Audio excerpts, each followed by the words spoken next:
제11과 두 증인 요한계시록 11장 주제절 이에 하늘에 있는 하나님의 성전이 열리니 성전 안에 하나님의 언약궤가 보이며 또 번개와 음성들과 우레와 지진과 큰 우박이 있더라. 계시록 11장 19절 말씀. 시작하는 말 유대인들을 다 모아도 인구가 얼마 되지 않지만 전 세계적으로 중요한 영향력을 발휘하고 있다. 그들은 각 분야에서 뛰어나며 노벨상을 휩쓸어 가고 있다고 해도 과언이 아니다. 지금까지 노벨 경제학상의 65%, 물리학상의 32%, 의학상의 23%, 화학상의 11%, 문학상의 7%는 유대인들에게 수여되었다. 학자들의 연구에 의하면 유대인들이 그렇게 탁월한 것은 유대인 자녀들이 어릴 때부터 성경을 읽는 것이 그들을 그렇게 뛰어나게 만들었다는 것이다. 유대인 어머니는 아이들의 침대에서 성경을 읽어주며 하루를 마감한다. 그것이 아이들로 하여금 큰 꿈을 갖게 하고 건실한 삶을 살게 하며 언어에도 남다른 능력을 갖게 한다는 것이다. 성경이야말로 우리를 변화시킬 수 있는 유일한 책이며 영감으로 쓰여진 하나님의 말씀이다. 참고 요한계시록 11장은 하나님의 말씀인 성경과 그 백성을 핍박하는 세력들의 정체를 드러내고 있으며 마침내 하나님의 말씀과 성도들이 최후의 승리를 거둘 것을 예언하고 있다. 성전과 제단과 사람들의 측량. 1. 천사는 요한에게 무엇을 측량하라고 하였는가?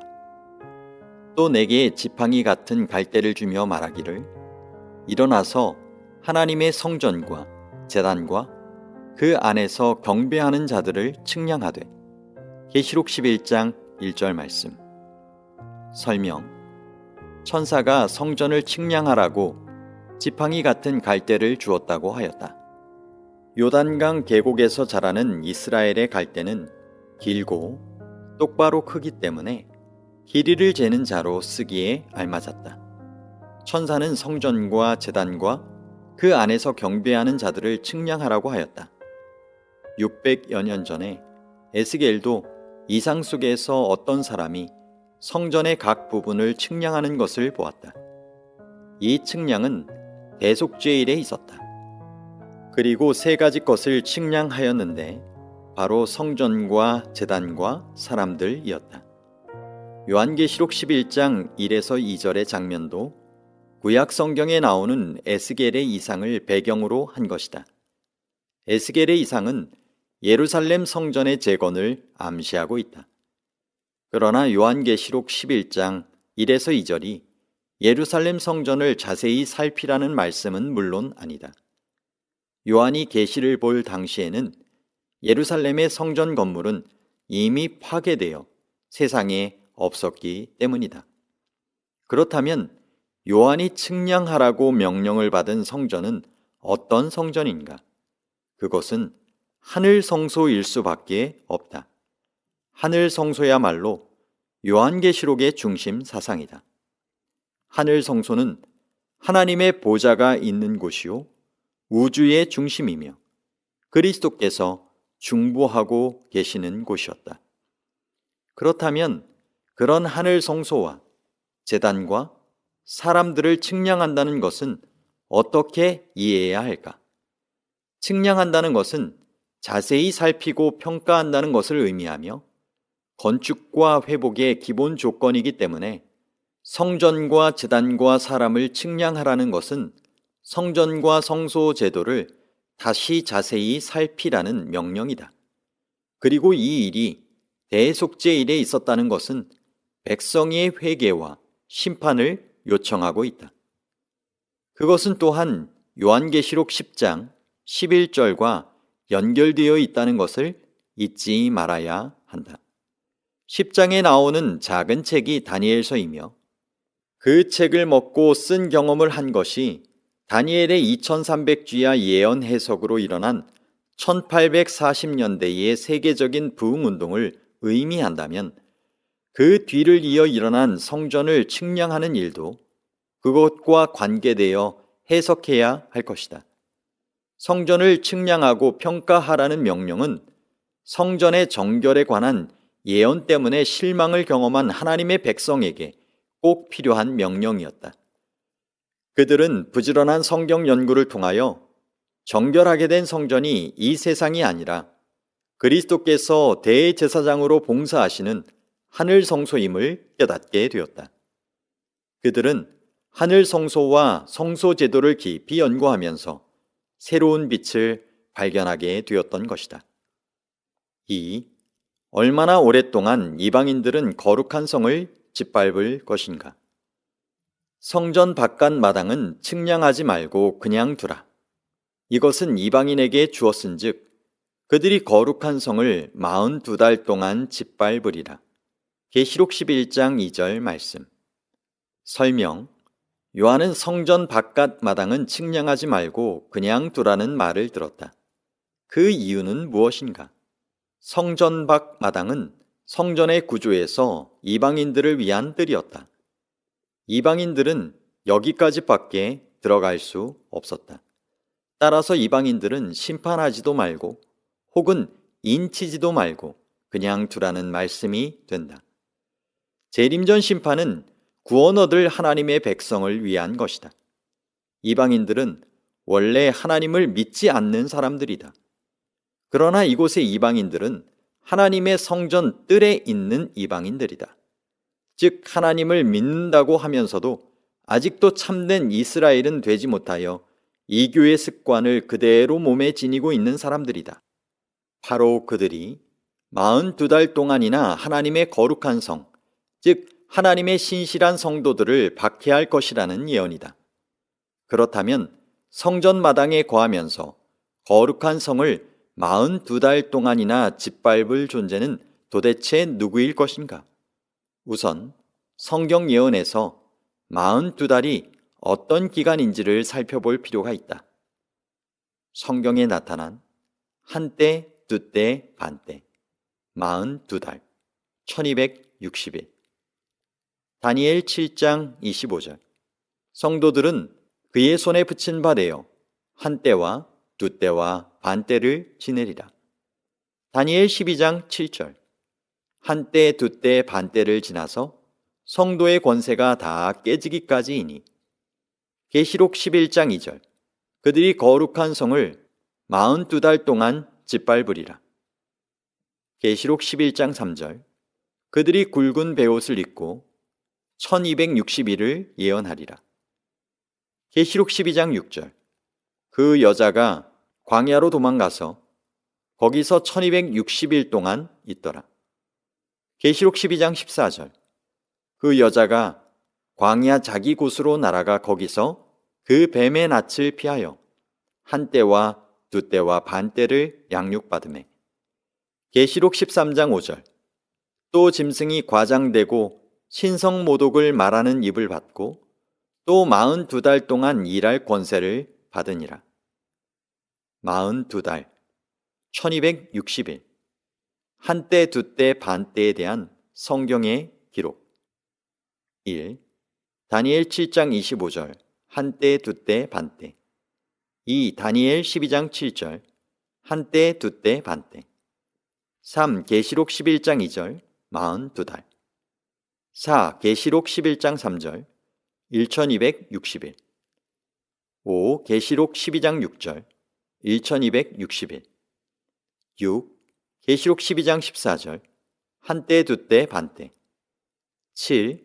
계시록 13장 5절. 42달. 한때는 한 해를 의미. 12달 곱하기 30일은 360일. 두때는 두 해를 의미.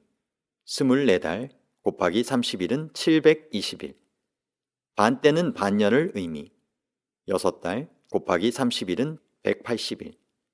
총 42달 1260일. 요한계시록은 42달과 1260일과 한때, 두때, 반때라는 표현을 모두 다 사용하여 그것이 같은 기간임을 분명히 하고 있다. 이 기간은 거룩한 성으로 대표되는 하나님의 백성과 하나님의 교회가 심각하게 고통을 당하는 기간으로 성경에 자주 나오므로 실제적인 1260일, 즉 3년 반의 기간일 리는 없다. 기원 후 2000년의 역사에서 겨우 3년 반을 가지고 성경이 그렇게 비중 있게 다룰 리는 없는 것이다. 그러므로 이 기간은 예언적인 기간으로 계산하여야 한다. 성경에서 예언상 하루는 1년으로 계산하므로 42달, 즉 1260일은 1260년이 된다. 그렇다면 1260년이라는 긴 기간 동안 성도들을 괴롭히며 짓밟은 존재는 도대체 누구란 말인가? 우리는 몇 가지를 추측해 볼 수 있다. 첫째로, 이 존재는 한 사람일 리가 없다. 한 사람이 그렇게 긴 기간 동안 성도를 핍박할 수 없기 때문이다. 둘째로, 이 존재는 분명히 역사에 등장하는 세력이어야 한다. 1260년이란 기간은 긴 기간이기 때문에 숨어서 그 일을 할 수는 없기 때문이다.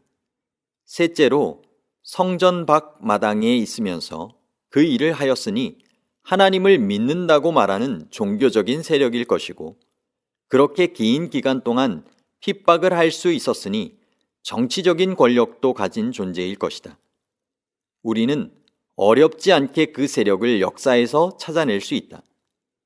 1260년 동안이나 계속된 중세의 긴 암흑시대 동안 누가 세상의 권력보다 더 강한 힘을 행사하며 성도들을 파문하고 종교 재판에 회부하고 화형대의 이슬로 사라지게 했는가? 그것은 중세 로마 교황권의 부정적인 측면이었다. 요한 바로 2세도 로마 교황권이 과거에 저지른 잘못에 대하여 공식적으로 사죄한 일이 있다. 오죽하면 역사가들이 그 시대를 암흑시대라고 부르겠는가? 1260년 동안 성도들을 짓밟을 이 세력의 정체와 성격에 대하여는 요한계시록 13장에 자세히 다시 언급되기 때문에 13장에서 다시 연구하기로 한다. 3. 두 증인은 무엇이며 그들은 1260년 동안 무엇을 하였는가? 내가 나의 두 증인에게 권세를 주리니 그들이 굵은 베옷을 입고 1260일을 예언하리라. 그들은 이 땅의 주 앞에 서 있는 두 감람나무와 두 촛대니. 계시록 11장 3절 4절 말씀. 설명. 성도들이 1260년 동안 시달림을 받을 때 굵은 베옷을 입고 예언한 두 증인은 누구일까? 본문은 두 증인이 이 땅에서 주 앞에 서 있는 두 감람나무와 두 촛대라고 밝혔다. 두 감람나무와 촛대는 구약 성경 스가랴 4장에 나오는 장면이다. 스가랴가 두 감람나무의 뜻을 묻자 천사는 이는 기름 부음 받은 자 둘이니 온 세상의 주 앞에 서 있는 자라고 알려준다. 두 증인은 사람들이 아님이 분명하다. 1260년의 긴 기간 동안 예언했기 때문이다. 그렇다면 두 증인은 과연 무엇일까? 우리가 1261을 1260년 동안 성도들이 박해를 당한 기간이라고 생각한다면 굵은 베옷을 입고 1260일을 예언한 두 증인은 사람일 리가 없다. 왜냐하면 사람이 1260년을 살 수가 없기 때문이다. 굵은 베옷을 입었다는 것은 슬픔과 회개를 나타낸다. 그렇다면 두 증인은 1260년의 박해 기간 동안 성도들의 고난을 슬퍼하며 세상에 대해서는 끊임없이 회개를 호소해온 어떤 것일 것이다. 두 증인은 주 앞에 서 있는 두 감람나무와 두 촛대라고 했는데 감람나무와 촛대는 무엇을 말하는 것일까? 둘 다 불을 밝히는 것이다. 감람나무는 불을 밝히는 기름을 대주는 원천이 되고 촛대는 그 기름으로 불을 밝힌다. 그렇다면 두 증인은 1260년의 암흑기간 동안에 감람나무와 촛대처럼 계속해서 불을 밝히는 기름을 대주는 동시에 또 불을 밝혀 빛을 비추어 온 것을 알 수 있다. 우리에게 어두움을 밝혀주는 등이 되고 빛이 되는 것이 무엇인가? 그것은 하나님의 말씀이다. 시편 119편 105절에 주의 말씀이 내 발의 등이요 내 길의 빛이라고 말씀하신 것처럼 하나님의 말씀인 신구약 성경은 어두운 중세의 박해 시절 그 어두움을 비추는 등이요 빛이었던 것이다. 두 증인이라고 한 것이 신구약 성경을 잘 상징하고 있다. 시편 기자는 주의 말씀은 내 발의 등이요 내 길의 빛이라고 노래했으며 예수께서는 이 성경이 곧 내게 대하여 증언하는 것이라고 말씀하셨다.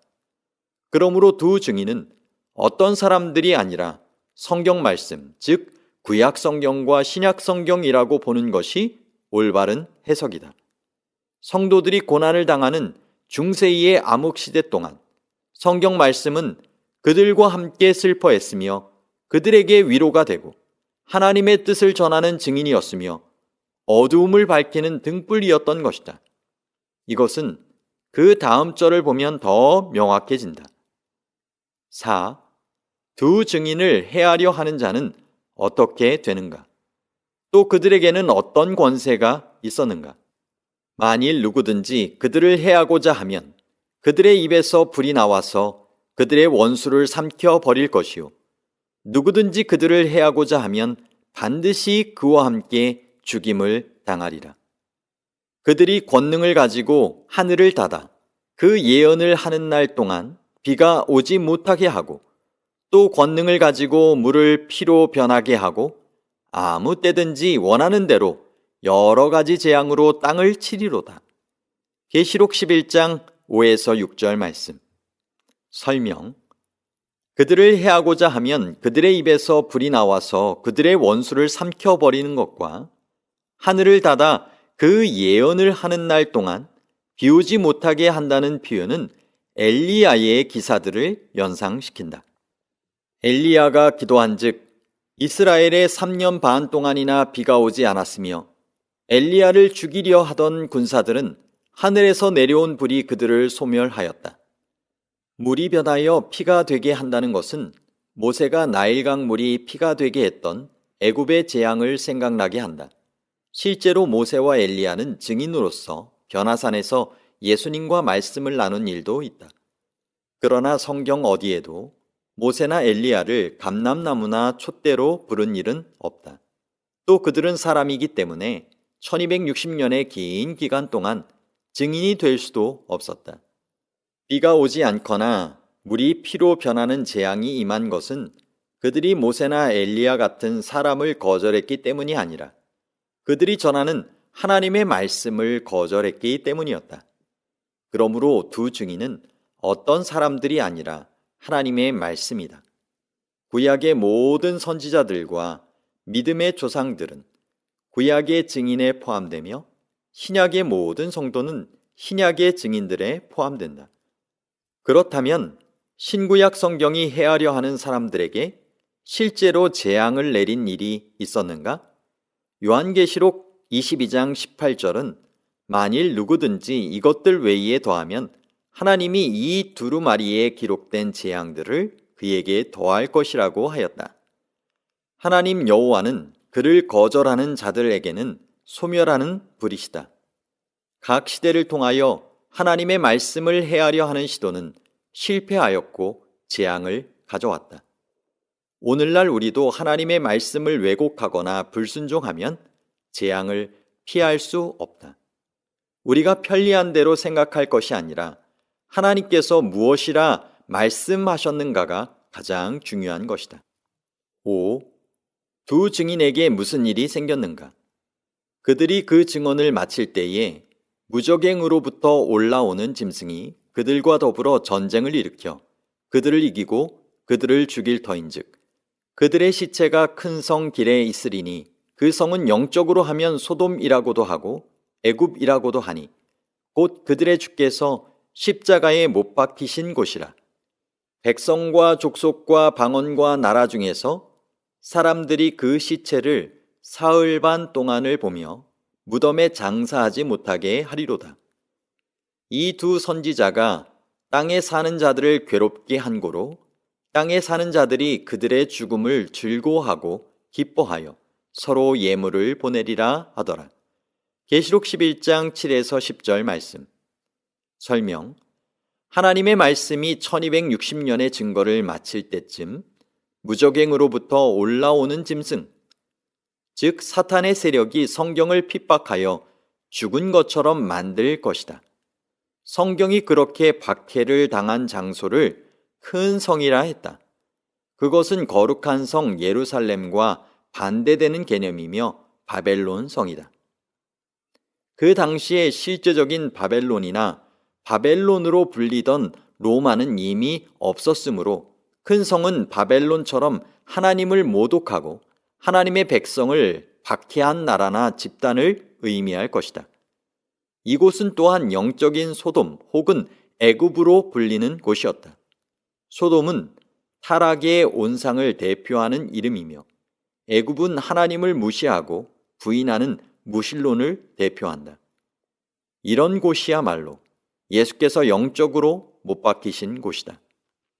그렇다면 1260년의 박해 시대가 1798년에 끝나니 그 기간이 끝나갈 무렵에 성경에 나올 만큼 대대적으로 그리고 공개적으로 성경을 핍박한 세력이 역사상에 있었는가? 예수님을 다시 십자가에 못 박았다고 할 만큼 교회와 신앙을 미워하고 박해한 세력과 시대가 있었는가? 분명히 있었다. 1789년에 일어난 프랑스 혁명이 바로 그것이다. 대부분의 주석가들이 이 부분을 역사적으로 혹은 실제의 사실로 해석하기를 주저하지만 상징적으로만 해석할 경우 사흘 반이라는 구체적인 시간이 문제가 된다. 프랑스 혁명은 불과 몇 년 동안 계속된 사건에 불과하지만 세계사적으로, 교회사적으로 오랜 세월에 걸쳐 뚜렷한 영향을 남겼다. 그러므로 성경 예언이 이 사건을 취급한 것은 전혀 이상한 일이 아니다. 프랑스 혁명은 외관상 자유와 평등을 외치며 일어난 무산계급의 혁명으로 보이지만 실상은 무신론 사상을 유포시키고 공산주의를 태동하게 한 기틀을 마련해 소련과 동유럽 그리고 중국의 수십억 인구를 공산주의와 무신론의 틀 속에 가두어서 하나님의 구속사업에 큰 장애물이 되었던 것이다. 혁명이 일어나기 전 프랑스는 종교개혁을 거부하고 부패와 타락이 극도에 달했다. 성직자들은 귀족 계급이 되어 온갖 사치와 향락을 누렸으며 일반 백성은 압제에 눌려 신음하고 하루 먹을 빵을 구하기도 어려웠다. 1789년 7월 14일 분노한 시민들이 바스티유 감옥을 습격하면서 혁명은 시작되었다. 수많은 사람이 단두대의 이슬로 사라졌다. 그동안 왕과 교회에 억눌렸던 감정이 한꺼번에 폭발하여 새로운 달력을 만들어 종교적인 제일들을 모두 없애버렸으며 일주일을 10일 제도로 만들어 예배일도 철폐하였다. 분노한 시민들은 교회를 더럽히고 성직자들을 모독하는 것을 기쁨으로 삼았다. 혁명 기간에 약 5천 명의 성직자들이 처형을 당했다. 11월 10일에는 이성의 여신을 상징하는 젊은 여인이 선택되어 노틀담 사원에서 경배를 받았다. 프랑스 혁명 의회는 1793년 11월 26일 성경과 종교행사 금지령을 공식 결의하였다. 그리하여 땅에 사는 자들이 그들의 죽음을 즐거워하고 기뻐하였다는 예언이 슬프게도 성취되었다. 그러나 주일 제도가 철폐되고 성경 읽는 것이 금지되며 하나님 대신 이성의 여신이 받들어지자 프랑스는 최악의 무질서와 혼란에 빠져 들어갔다. 범죄는 증가하고 국민들의 건강은 땅에 떨어졌고 사회는 공포 분위기에 사로잡혔다. 할 수 없이 프랑스는 3년 반 후인 1797년 7월 17일 성경 및 종교 행사 금지령을 폐지하였다. 6. 3일반이 지난 후 어떤 기적이 일어났는가? 3일반 후에 하나님께로부터 생기가 그들 속에 들어가매 그들이 발로 일어서니 구경하는 자들이 크게 두려워하더라. 하늘로부터 큰 음성이 있어 이리로 올라오라 함을 그들이 듣고 구름을 타고 하늘로 올라가니 그들의 원수들도 구경하더라. 계시록 11장 11에서 12절 말씀. 설명. 프랑스 혁명 정부는 성경을 금지한 후에 급속도로 사회가 혼란에 빠지자 할 수 없이 3년 반 만에 그 조치를 철회하였다. 그리고 죽은 것처럼 보였던 두 증인은 다시 살아나기 시작하였다. 1798년 2월 15일 프랑스 군인들이 로마의 시스틴의 성당에 난입하여 교황을 유배 보내고 교황이 그곳에서 죽자 538년부터 1260년 동안이나 계속되던 교황의 세력은 드디어 약화되고 성경은 생기를 얻은 것처럼 보급되고 읽혀지기 시작하였다. 때마침 제지업과 인쇄술이 발달하여 성경을 비싸지 않게 출판하게 되었고 1804년에 영국 성서공회, 1816년에는 미국 성서공회가 설립되어 성경을 대량으로 보급하기 시작하였다. 수많은 선교사들이 전 세계에 파견되었다. 실로 19세기는 위대한 선교의 시대였다. 성경은 오늘날도 베스트셀러 중에 베스트셀러이다. 신구약 성경은 매년 수백 개의 언어로 출판되며 쪽복음 성경은 1000개 이상의 언어로 번역되어 보급되고 있다. 실로 엄청난 성경의 부활이다. 7. 두 증인을 죽이려 했던 곳과 사람들은 어떤 피해를 당했는가? 그때에 큰 지진이 나서 성 10분의 1이 무너지고 지진에 죽은 사람이 7천이라. 그 남은 자들이 두려워하여 영광을 하늘의 하나님께 돌리더라. 계시록 11장 13절 말씀. 설명. 하나님의 말씀인 성경은 이렇게 하나님에게서 직접 생기를 얻어 부활했지만 성경을 박해한 프랑스는 커다란 영적 지진을 경험하였다. 그들은 영적으로 정신적으로 지주를 잃고 피폐해졌으며 엄청난 무너짐을 경험하였다.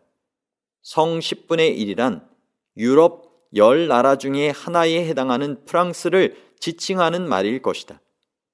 죽은 사람이 7천이라는 것은 아마도 혁명 기간에 죽임을 당한 사람들의 상징적 수라고 생각된다. 이런 격변을 겪고서야 사람들은 비로소 하나님과 말씀을 찾기 시작하였다. 그들은 하나님 없이 벌어지는 참담한 결과들을 바라보면서 비로소 하나님을 두려워하고 영광을 돌리기 시작하였다. 8. 세 번째 화, 즉 일곱째 나팔을 불 때 무슨 일이 일어나는가? 둘째 화는 지나갔으니 보라, 셋째 화가 속히 이르는도다.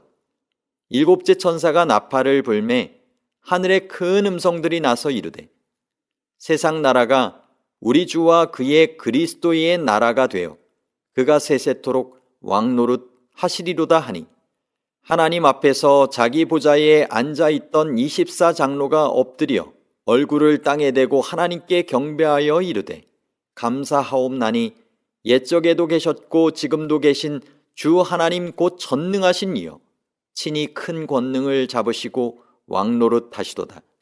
이방들이 분노하매 주의 진노가 내려 죽은 자를 심판하시며 종 선지자들과 성도들과 또 작은 자든지 큰 자든지 주의 이름을 경외하는 자들에게 상 주시며 또 땅을 망하게 하는 자들을 멸망시키실 때로소이다 하더라. 계시록 11장 14에서 18절 말씀. 설명. 일곱째 천사가 나팔을 불자 셋째 화가 시작되기 전 하늘에서 큰 음성들이 나서 이 세상이 그리스도의 나라가 될 것과 그리스도께서 세세토록 왕노릇하실 것을 찬송한다. 그러므로 우리는 셋째 화가 이 세상 역사의 끝임을 알게 된다. 그 다음에는 하나님 앞 보좌에 앉은 24 장로들의 찬양이 시작된다. 그들은 엎드려 얼굴을 땅에 대고 최고의 존경을 드린다. 하나님은 옛적에도 계셨고 지금도 계신 주 하나님, 친히 큰 권능을 잡으시고 왕노릇하시는 분이시다. 늘 함께 나왔던 장차 오실이라는 구절이 여기에는 나오지 않는 것을 보아 일곱째 나팔은 분명히 마지막 때라는 것을 알 수 있다. 이 구절은 또한 예수께서 다시 오시는 재림의 때와 마지막 심판의 때에 있을 일을 요약하여 보여주고 있다. 마지막 때에 일어날 일은 다음과 같다. 먼저 이방들이 분노할 것이다. 복음을 거절하며 살아온 그들은 그들에게 내리는 심판과 재앙이 성도들 때문이라고 생각하여 그들을 핍박하며 죽이려 할 것이다. 전 세계적인 분노와 핍박이 성도들에게 쏟아질 것이다. 그때 드디어 주의 분노가 이 땅에 내릴 것이다. 오래 참으셨던 은혜의 시기는 끝날 것이다. 이 땅에 내릴 주의 분노는 7 재앙 가운데 잘 나타나 있다. 그때는 죽은 자들도 심판을 받을 것이다. 이것은 마지막 심판의 때를 가리키는 말씀이다. 재림하신 후 1000년의 세월이 지난 다음 그리스도와 성도들은 다시 이 땅에 내려온다. 그때 구원받지 못하고 죽은 자들이 다 부활하여 마지막 심판을 받을 것이다. 그때에 그의 종 선지자들과 성도들과 또 물론 내소하고 주의 이름을 경외하는 자들에게는 상을 주실 것이다. 이제 아름답게 재창조된 이 땅과 새 예루살렘 성이 그들의 거처가 된다. 하나님께 순종하며 살아온 그들에게는 무궁한 기쁨과 영생이 상으로 주어진다. 그러나 이때는 또한 땅을 망하게 하는 자들을 멸망시키실 때이다. 악인들은 끝까지 회개하지 아니하고 하나님께 저항을 시도하지만 마침내 하늘에서 불이 내려와 그들을 소멸하게 된다. 마침내 모든 죄악의 역사는 완전히 끝난다. 우주에는 다시 사랑과 기쁨만이 가득 차게 된다. 9. 하늘 성전의 모습은 어떠하였는가? 이에 하늘에 있는 하나님의 성전이 열리니 성전 안에 하나님의 언약궤가 보이며 또 번개와 음성들과 우레와 지진과 큰 우박이 있더라. 계시록 11장 19절 말씀. 설명. 모든 구원의 역사가 마치는 이때 다시 한번 하나님의 성전이 열리며 언약궤가 보이고 있다. 언약궤 안에는 10계명이 들어있다. 지금까지 사람들은 하나님의 계명을 무시하며 살아왔다. 심지어 자칭 그리스도인이라고 하는 사람들도 10계명을 등한히 여겼다. 안식일을 기억하여 거룩히 지키라는 넷째 계명에 주의를 기울이는 사람은 거의 없었다. 그들은 거룩한 안식일을 일요일로 바꾸고도 양심의 가책을 느끼지 않았다. 하나의 계명을 어기면 모두 범한 것과 같다는 것을 그들은 애써 외면했다. 그러나 마지막 때에 그 모든 불순종은 심판을 받을 것이다. 은혜의 시기는 끝나고 이 세상에는 심판이 있을 것이다. 번개와 음성들과 우레와 지진과 큰 우박은 하나님의 계명을 무시하고 순종하지 않은 이 세상에 임할 엄숙한 재앙과 심판을 상징하고 있다. 그러나 우리가 언제나 감사하는 것은 성전이나 계명이나 심지어는 심판까지도 그 근본 정신은 사랑이며 우리의 구원을 위해 존재한다는 사실이다. 명상할 문제. 오늘 우리의 태도는 우리의 영원한 운명을 결정한다. 하나님이 계신 것이 분명한 것처럼 이 죄악 세상의 역사가 끝나고 마지막 심판이 있을 것도 확실하다. 성경이 그렇게 말씀하기 때문이다. 성경은 영감으로 기록된 하나님의 말씀이다. 성경은 아무리 박해를 당하고 거절을 당해도 언제나 승리한다. 그것은 역사가 증거한다. 그러나 그 성경 말씀을 거절하는 세력이나 개인은 마침내 구원의 길에서 떠나게 된다. 그 운명의 날, 우리가 어느 편에 서 있을 것인지 오늘 결정해야 한다. 우리에게 주어진 시간은 많지 않다. 우리의 생명은 언제 끝날지 모르며 세상의 마지막도 생각지 않은 때에 청천벽력처럼 우리에게 임할 것이다.